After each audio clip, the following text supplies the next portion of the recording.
হবে সেই দিন তুমি আত্মপ্রকাশ করবে। কি ব্যাপার স্নেহ, হঠাৎ আমার ঘরে? একটা কথা বলবার ছিল। বলো। আমার দাদা স্বাধীনতা আন্দোলনের যুদ্ধে যোগ দিয়ে জেলে গিয়েছিল, সে কথা তো আমি তোমায় বলেছি। দাদা অসুস্থ হয়ে ছাড়া পেয়েছেন জেল থেকে। এখানে এসেছিল বুঝি? হ্যাঁ এসেছিল, কিন্তু মা তো থাকতে দিলেন না দিদি। চোখের জল ফেলতে ফেলতে আমার দাদা চলে গেল দিদি।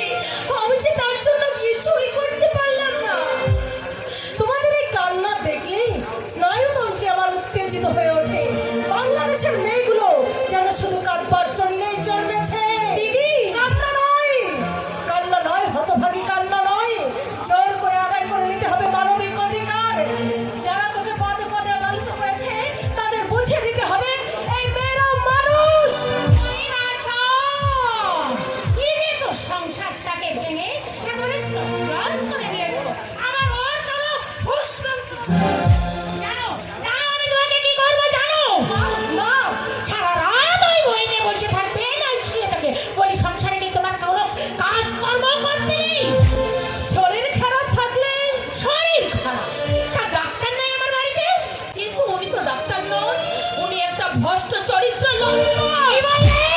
বলতে আমি চাই না মা, বলতে আমি চাই না, তবু আমার মনের অন্তঃস্থল থেকে অব্যক্ত যন্ত্রণাগুলো বেরিয়ে আসে।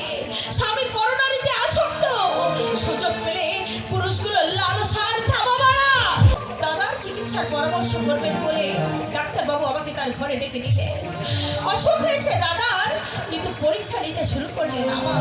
তুমি ভাবতে পারবে না দিদি, মানুষ বিশেষত বাবার বয়সী কোনো ডাক্তার এমন পশু হতে পারে। তোমার এই অভিযোগের গুরুত্ব তুমি উপলব্ধি করতে পারছো? প্রমাণ আমার হাতে নেই মা, তবু আমি ফুলদানি ছুঁড়ে ওই জানোয়ারটার মাথা ফাটিয়ে দিয়ে এসেছি।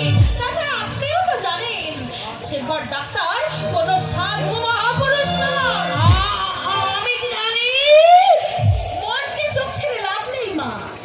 আপনি আপনি আপনার মনকে জিজ্ঞাসা করে দেখুন, শেখর ডাক্তার ভ্রষ্টাচারী লম্পট কিনা।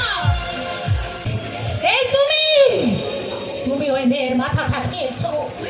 নইলে যে মেয়ে সাত চড়ে হা করতো না সে এখন মুখে মুখে জবাব দেয়।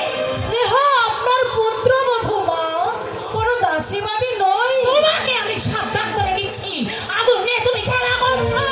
আগুন নিয়ে আমি খেলছি না, আগুন নিয়ে খেলছেন আপনি।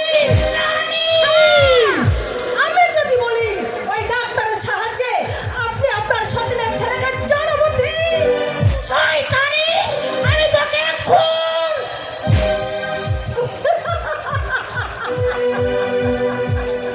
চিৎকার করে সত্যকে কখনো চাপা দেওয়া যায় না মা। নিজের সন্তানের ভবিষ্যৎ ভেবে সাপত্নী ছেলের সর্বনাশ করেছেন আপনি।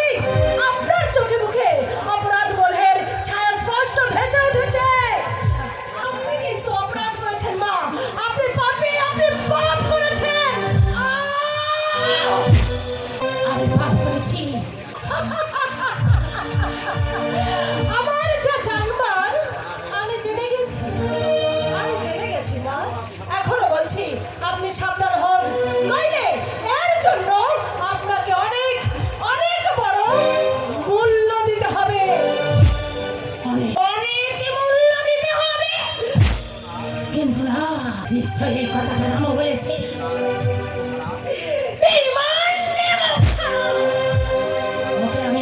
ওকে আমি 2000 টাকা দিয়েছি, টাকা খেয়ে ও বেইমানি করেছে। আমারও